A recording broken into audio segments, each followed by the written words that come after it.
ряда лиц, да, в том числе в отношении Макеева, чьи интересы я представляю, защищаю. Вот сначала хотелось бы начать с прений прокуратуры. Да. По старой редакции, да, Макеев был привлечен по статье 316, где предусматривалось 5 лет лишения свободы за совершение данного деяния, да, за совершение вот этой халатности.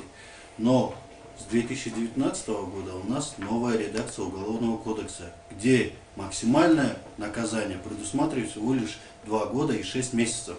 То есть в своих прениях то, что прокуратура попросила 5 лет, это санкция непредусмотренная статья. В старой редакции, да, но оно свое действие заканчивается уже 31 декабря 2018 года. С 2019 года у нас новая редакция. Да. В той же, согласно законам, да, когда вступает новая редакция Уголовного кодекса, то все нормы старого кодекса теряют силу. Это первое. Второе. Также с прениями, с позиции прокуратуры сторона защиты Макеева абсолютно и категорически не согласна. Во-первых, перечисляю по каким. Макеев является рядовым милиционером, да, состоит должностью. В его обязанности входит, что охрана объектов, охрана имущества, и так далее и тому подобное, да, контроль, кто заходит в РОВД. Первое, в чем его обвиняют, это в том, что когда был доставлен Бодошев, когда была доставлена Турдалы ГЗ на автомашине вместе с сотрудниками, да, в том числе и Сеитов, машину якобы не досмотрели. Но также в ходе следствия, в ходе судебного разбирательства четко же было установлено, что к Макееву подошел помощник дежурного и дал указание открыть пропускные ворота и пропустить автомашину. Ну, давайте тогда рассмотрим. Если будем исходить из того, что кто кому подчиняется Макеев в ходе несения своей службы, то он прямым образом подчиняется в том числе команде помощника дежурного. Мы четко установили то, что помощник дежурного дал указание, чтобы пропустили машину. Четко установили. Это было установлено еще в ходе следствия. Еще в ходе судебного разбирательства сам помощник дежурного приходил, давал такие показания, что пропустили машину. Второе. В чем обвиняют Макеева? Вот здесь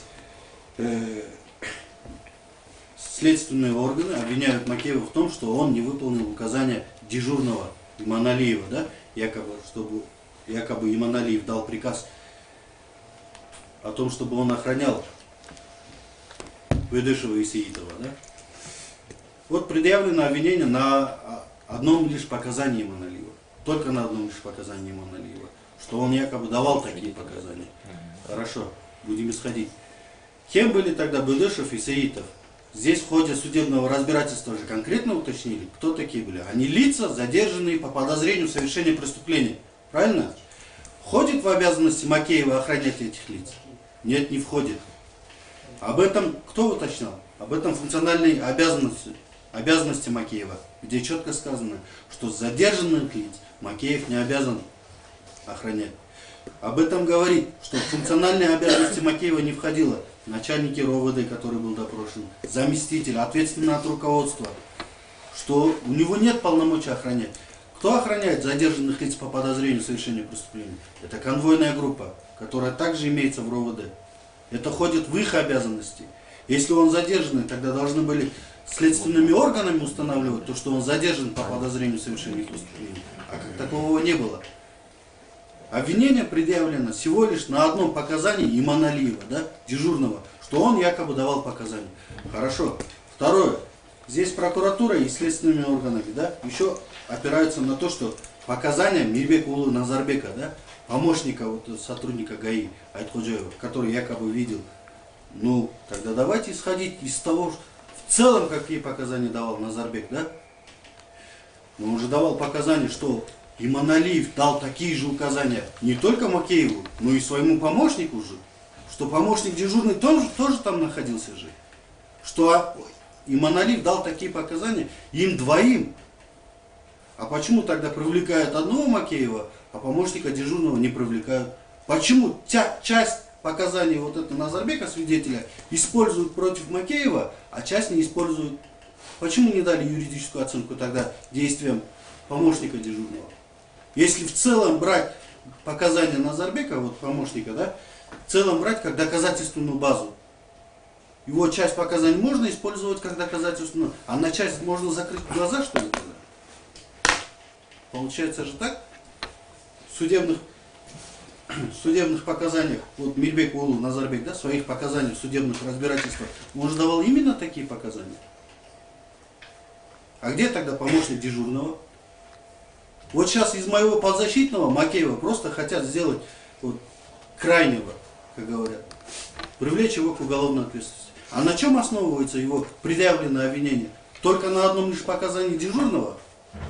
А хорошо, тогда куда мы денем показания остальных свидетелей уголовного дела, которые говорят, это не его обязанность, это не входит в его обязанности?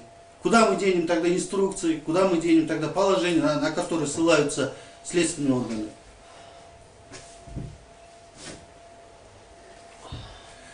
Вот. Если исходить по тем же функциональным обязанностям, исходить по показаниям свидетелей, которые дали в пользу Макеева, да, то преобладающее большинство доказательственной базы говорит о том, что мой подзащитный невиновен, уважаемый суд.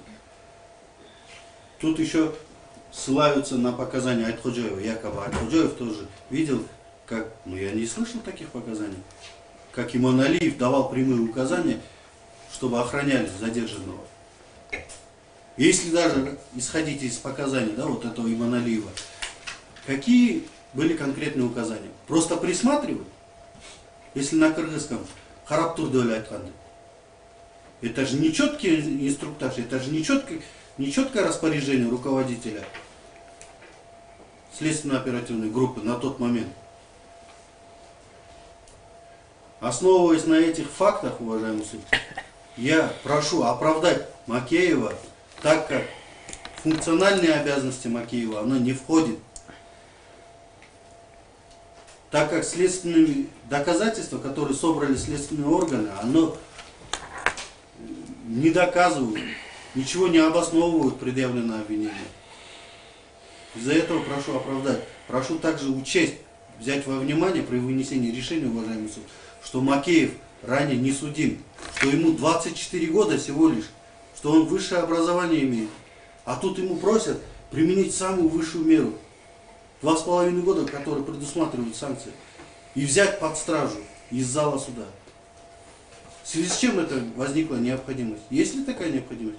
Я понимаю, если он был бы преступником, рецидивистом, да, просили бы такое. Но он даже не женат, он совсем молодой парень. Полгода как назад устроился на работу. И халатность должна же быть еще преступная. У меня все, уважаемый суд.